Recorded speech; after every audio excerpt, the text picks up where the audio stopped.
So I know a lot of us are going low carb or no carb, and I myself, I can't give up my ramen. So I found two alternatives. The first one I actually found at Dollar Tree store. It's called the Twisted Noodle Beef Ramen, and it's got 5 packets, and it only has 19 carbs.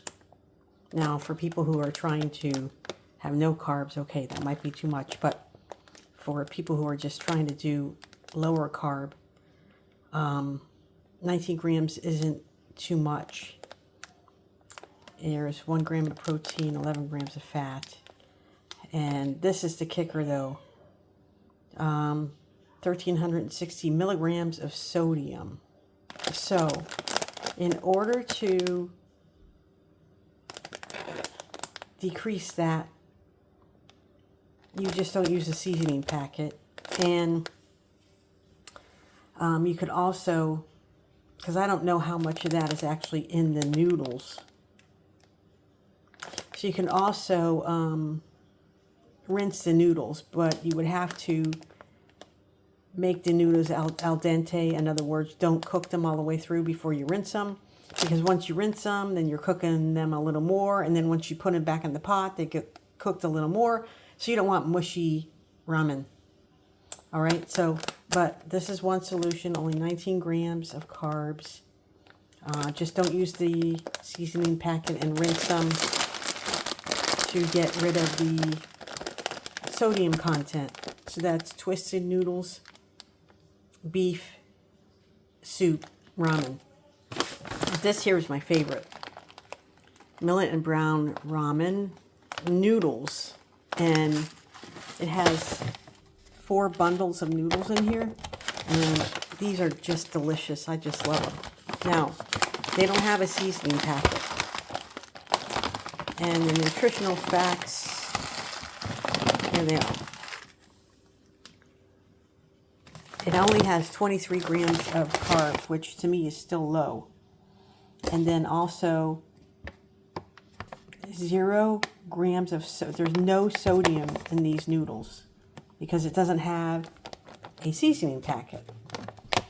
So, and you don't have to rinse these extra. And there's also 4 grams of protein. It's only 120 calories per serving. And 1 serving is half of one of the bundles.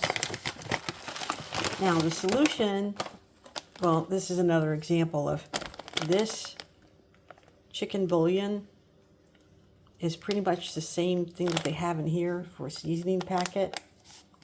However, it's really bad for you. The sodium, again, is 820 milligrams.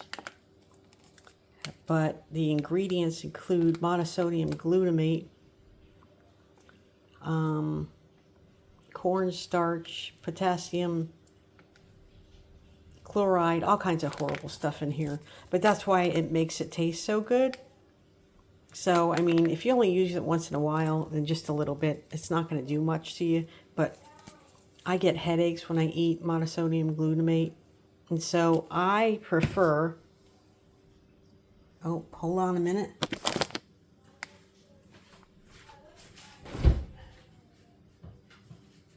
I thought I had it out already. This is what I prefer to do. I use bone broth for the bouillon, for the stock.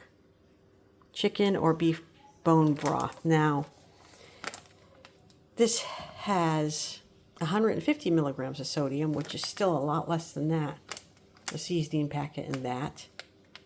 And it has 13 grams of protein. So if you put bone broth as the stock with this or this, and then you add some meat, beef or chicken or whatever, pork, whichever one you like, and you also put in an egg, then you have a fairly high protein meal without getting rid of your ramen. And also Like I would use this and then put this in it and then put some beef or chicken in it, maybe some pork. And then I would also add some shredded carrots. After it was cooked, I would put raw shredded carrots on it. And then I also might add some peas, not raw, but you know, not overcooked. And an egg, and put an egg in there. And that's about it. That's all I really like in mine. But some people put mushrooms and all kinds of stuff. But honestly, this might sound crazy, but I'm not real big on vegetables. Like, for example, I can't eat broccoli. I can't eat Brussels sprouts. I can't eat cauliflower. I'm limited on cabbage. I probably only eat it if it's sauerkraut. I like red cabbage sauerkraut. I put that in my Buddha bowls. But anyways, I'm very limited on vegetables that my stomach can handle. So the carrots and the peas, that's okay. So anyways, these are good alternatives, so you don't have to get rid of your ramen.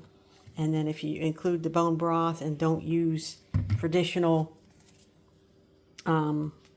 bouillon or stock, and don't ever use the spice packets in here, you know, so you can keep your ramen in your diet. This is how I do it.